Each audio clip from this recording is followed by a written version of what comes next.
Halo semuanya, perkenalkan nama aku Soleh Tunisa. Nama aku Tiana Vitaloka Febriana. Nama aku Erna Syawenda. Dan kami di sini akan menjelaskan materi-materi kami. Kami dari kelompok 10 Bahasa Indonesia. Selamat menonton. Halo semuanya, selamat datang di podcast Suara Kita. Hari ini kita bakal bahas topik yang penting banget loh, yaitu komunikasi yang efektif, santun, jelas, dan meyakinkan. Bener banget nih, komunikasi efektif itu bukan cuma soal ngomong, tapi gimana cara kita menyampaikan pesan supaya dapat diterima dan dipahami oleh lawan bicara.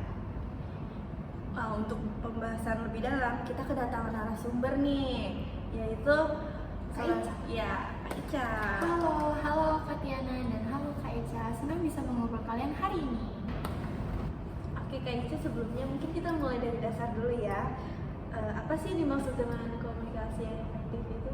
Komunikasi lisan yang efektif adalah kemampuan meyakinkan pesan dengan bahasa yang sopan santun, terus struktur yang jelas, agar penyampaian yang kita jelasin itu meyakinkan orang lain. Jadi kalau misalnya dengan cara kita berbicara itu dapat meyakinkan orang lain dengan tanpa rasa salah tafsir gitu. Jadi bukan cuma apa yang kita ucapkan semata-mata gitu ya Kak, tapi juga bagaimana kita nyampein biar orang tuh paham gitu. Kurang lebih seperti itu. Oke Kak, lanjut nih. Apa sih indikator bahwa komunikasi itu jelas gitu? Yang pertama menggunakan pesan tanpa diputar-putar, kayak nggak diulang-ulang terus gitu loh. Terus yang kedua itu menggunakan kalimat yang dapat dipahami sesuai dengan konteks lawan bicara. Terus yang terakhir itu struktur bahasanya itu terurut gitu loh, kayak di awal kan udah udah pembukaan nih, terus isinya juga ada, sama nanti kita juga harus pakai penutup gitu. Kayak misalnya kalau buat pembukaan kan misalnya dengan saya kayak perkenalan, habis itu kalau nggak ucapan salam gitu kan masuk penutup terus. Tapi kalau kita gugup itu gimana Kak? Sebenarnya wajar aja sih kalau misalnya gugup, kan bisa dilatih juga kan. Kalau misalnya bareng-bareng gitu sering dilatih cara ngomongnya juga, dan sebenarnya gugup itu nggak mesti menjadi kekurangan ya, karena pasti semuanya bakal terasa kalau kita sering latihan. Oke Kak, sekarang lanjut ya tentang meyakinkan nih Kak. Gimana cara membuat ucapan kita nih terdengar meyakinkan Kak? Sebenarnya ada 3 kunci. Yang pertama itu kayak percaya diri. Kita tuh harus percaya diri dulu biar cara kita nyampein itu jelas sama orang lain, terus nggak kelihatan gugup. Terus yang kedua itu kontak mata tuh penting banget, karena kalau kita mau dihargai sama orang lain, kita harus ngehargain diri kita dulu dong, masih gitu kan. Kita ngomong, dia ngomong, jadi kayak sama-sama saling ngedenger aja gitu, tapi nggak harus dari samping juga, tapi depan-depanan gitu, menghargai itu gitu. Sama yang terakhir itu dukungan itu penting banget, nggak cuma dari dukungan orang sekitar, tapi orang-orang yang dekat sama kita juga penting, sama dukungan dari sekitar gitu. Jadi bukan cuma asal ngomong aja gitu ya Kak? Iya betul. Suara yang baik itu penting, tapi kepercayaan diri jauh lebih penting juga gitu loh. Jadi biar kita tuh punya rasa percaya diri buat ngomong sama orang tanpa merasa dia bukan orang yang kita kenal, tapi justru dengan orang yang kita kenal itu kita bisa gampang membawa pesan dan kesan kita ke orang lain gitu. Tapi kan banyak orang nih Kak yang merasa minder gitu. Kayak ada tips singkatnya nggak sih? Bisa mulai dari kita bercermin aja gitu loh. Kita ngaca nih di depan kaca. Kita bisa namanya public speaking di depan kaca gitu kan juga bisa ya.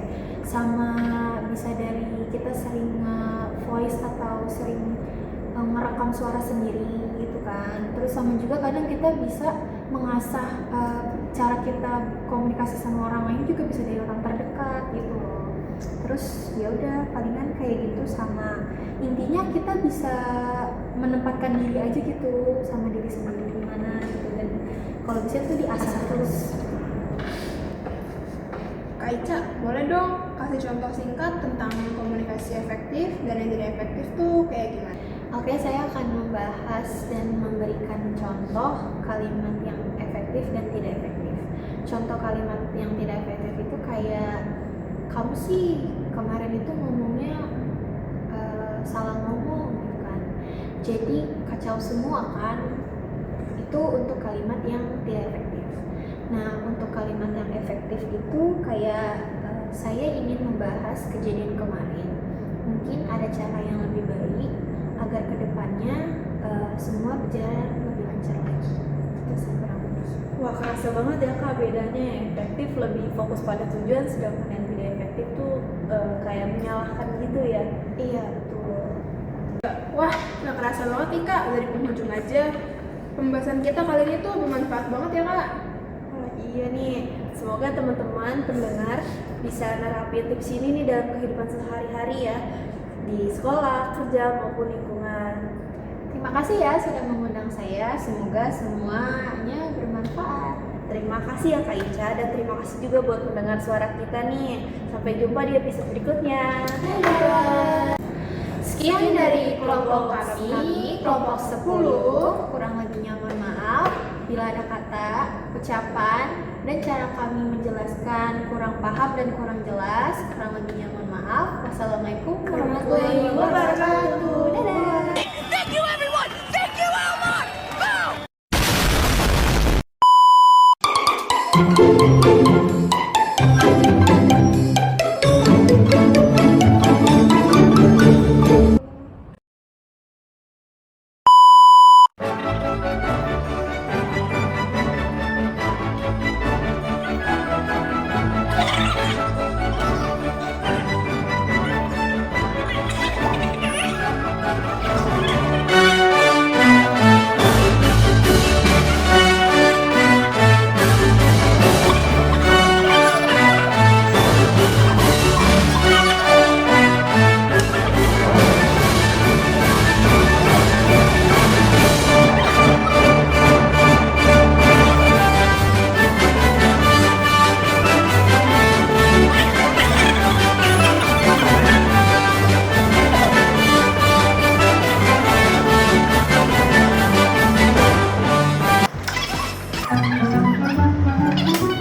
you.